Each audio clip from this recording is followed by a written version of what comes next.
જય શ્રી કૃષ્ણ અને જય માતાજી બધાઈને। જો હું રસોઈ બનાવવા માંડી છું અને ઓલા ભાઈ બેન ઉઠી ગયા છે। હજી જો ઉઠીને આવ્યા જ છે બે, હજી નાસ્તા પાણી ને એ બધું બાકી, કા બ્રશ કરવાનું નહીં। દર્શભાઈ અહીંયા સૂતા છે, હિનલબેન અહીં બેઠા છે ઉઠીને, હજી તો આવ્યા બે નીચે। હા સરસ।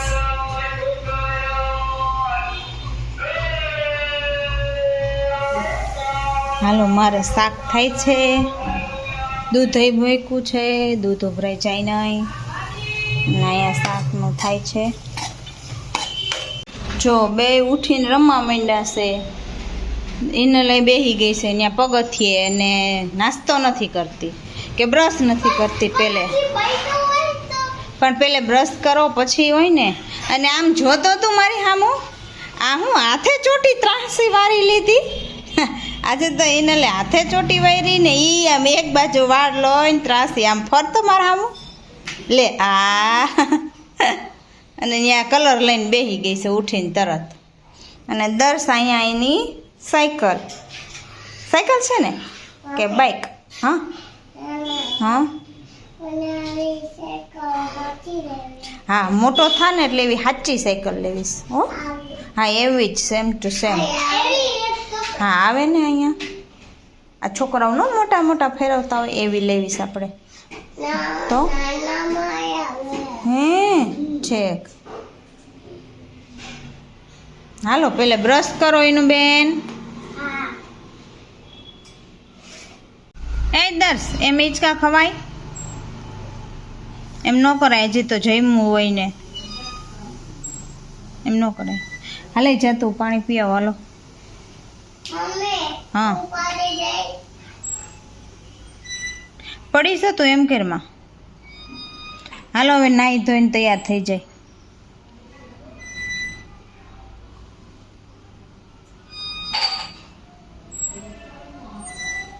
ચાલો સીડી ચડો,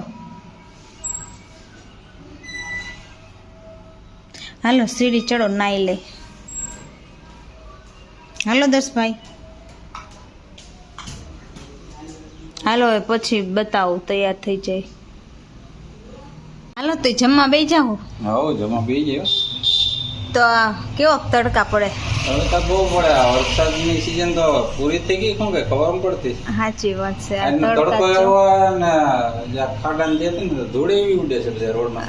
એ તો આપણા બારીઓ ખુલ્લી હોય એટલે ખબર પડી જાય ધૂળ કેટલી ઉડે। ધૂળ બહુ ઉડે ના, તડકો તો આમ ભાદરવા જેવો તડકો છે, ભાદરવા જેવો પડવા માંડ્યા। અને વરસાદ નો તો છાંટોય નથી। તમારા ગામમાં કઈ વરસાદ હોય તો આમાં કોમેન્ટ કહેજો, બાકી અમારા તો ગામમાં કઈ જુનાગઢમાં વરસાદ નથી। હાવ છાંટાઈ વયા ગયા, ઓલા છાંટા તો આવતા ક્યાં છાંટા ચાલુ હતા ને ઠંડક હતી ને, આ તો ઉનાળો એટલે આમ સખત ઉનાળો, આમ પંખા વિના રહેવાય એવું નથી છે। હા જેવું છે। બાકી નવીનમાં તો નિશાળે કઈક ઓલો સાહેબે બેન્ચ બદલાવી હતી, આમ કઈક સામે સામે બેહાડ્યા હે, આ બાજુ સામે બે રો ને આ બાજુ બે રો ને એવી ગોઠવણ એક ક્લાસમાં બદલાવી હતી। કેવું લાગે છે? છોકરા ભણવામાં મજા આવે છે કે નહીં? જોઈએ એક બે દિવસ ડેમોમાં રાખી છે, ફાવે બધાને મેળ આવે એને બેસાડવાના છે, ફાવે તો। હા એ તો એમ જ હોય ને। હા એવું છે। બાકી જમવા શું બનાવ્યું? જમવામાં કારેલાનું શાક, લે શાક તો લઈ આવતા ભૂલાઈ ગયું। કારેલા જઈ શાક, હા શાક જ નથી લઈ આવ્યા અહીંયા, બાકી બધું લઈ આવ્યા છો। રોટલી અથાણું આવી ગયું લાગે? હા રોટલી, અથાણું, લાડવા, કોથમીરની ચટણી, સંભાર, અલા પણ શાક ભૂલાઈ ગયું। મેન વસ્તુ સાચી વાત છે। કારેલા ભરેલા કીધા પેલા વટી ગયા ભરેલા જ હોય હો આપણે, મજા આવે। કટકી આપને ભાવતા નથી ને। ભરેલા કારેલા ની મોજ। કડવું ખાવું જોઈએ થોડુંક। હા કડવું ખાવું છે ને, એમ કે ના પાડી હે સારું કહેવાય, બાકી તો કોઈ કડવું ખાય નહીં। હિનાલી મસાલો ખાધો એનો એમ કારેલાનો? હા અને દર છે સોસ રોટલી। અને ચિપ્સ કે ખાવી છે તો એ ચિપ્સ લઈ ગયા. ચિપ્સ લઈ ગઈ યાર. હા અને આપણે હમણાં અટાણે જે બધા સ્કૂલમાં ભણે છોકરાઓ બધે બહારનો નાસ્તો કોઈ ન ખાવો. હમણાં ઉલટીની ને એવી ફરિયાદ બહુ છે. આજે 2 બાળકોને ઉલટી ઉબળ્યા થયા હતા પછી એના વાલીને ફોન કરીને સવારે. ઘરે મોકલી દીધા.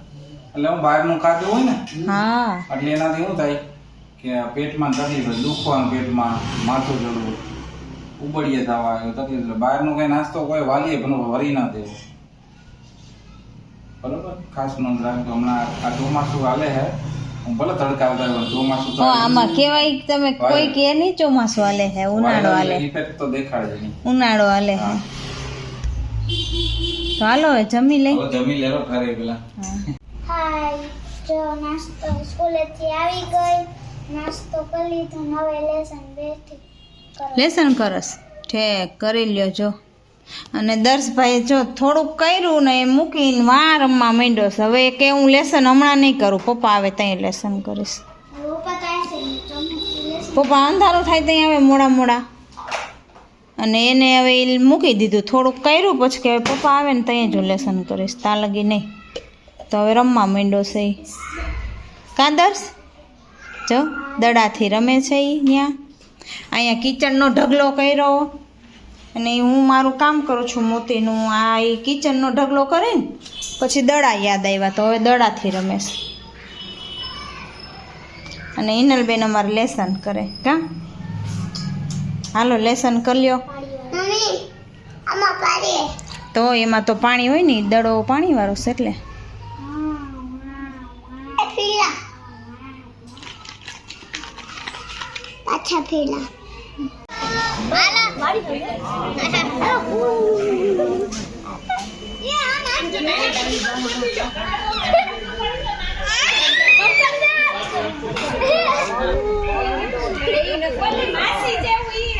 હા ઉપરથી જ મારા એને ભાઈ. હા એનકી નકર પાછું કરું. ઉભા રહ્યો, પહેલેથી કરો. હાલો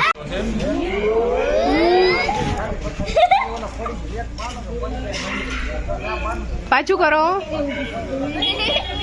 પછી ઓલું હાલો સ્ટાર્ટ.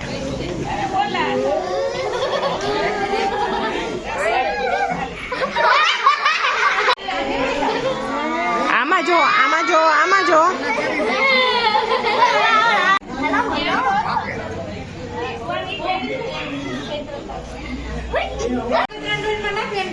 હા સ્ટાર્ટ.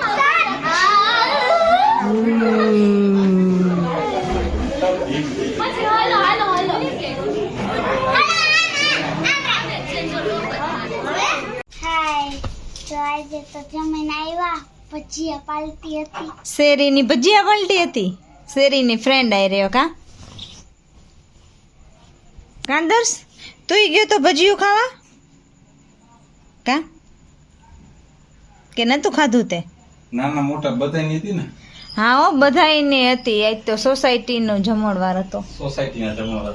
હા હો નતો. અમારે તો અમે તો જમી પપ્પા એ જમ્યું હતું, તને નથી ખબર? ના મને નથી. તો તમે રમતા હતા એટલે તમને ખબર નહીં. પપ્પા એને બધાયનો હતો, બધાયનો. આખા શેરીનો જમણવાર હતો ને. હિનલને ને દર્શને તો જમવા જ જાણે કે નહોતું આવવાનું ભાવિન. હા મને કે અમે બે ભજીયા નથી ખાવા, અમે તો ના જમવા પાડતો નહીં હતો ને, આવીએ એ તો પરોઠો બે. ખાતો. હા એટલે કે તો મમ્મી તું મને પરોઠો બનાવી દે હમ. અને આઈ પાપડ કરી દે હા. અડદનો ને દહીં, હું ખાઈશ. તો મેં કીધું કાંઈ વાંધો નહીં. તો અડદનો પાપડ હું દુકાનેથી લઈ આવી. હમ. તો પછી તો ત્યાં હજી તો હું ત્યાં સુધારતી હતી ને બધું. તા તો બે ભાઈ બેન દેખાડા હોત ભજીયા ખાવામાં. એને એમ હોય ને કે એકલા જવાનું છે હા. એટલે ના પાડતા હતા. તા તો એની ફ્રેન્ડ બધી દેખાણી. હમ. કા તો મજા આવી ગઈ. તો બસ જો હવે જઈમાં ને પછી રહીમાં ને કા હવે ઘરે આવ્યા. હવે સુવાનો ટાઈમ થઈ ગયો, 11 થઈ ગયા. વાગવામાં જો 11 છે, 11:30 જેવું થાય છે. તો હવે હુઈ જાય પછી સવારે ઉઠીને. કા ગમે તો લાઈક ને શેર સબસ્ક્રાઇબ કરવાનું ભૂલતા નહીં. હા શું? હા હા શું? હા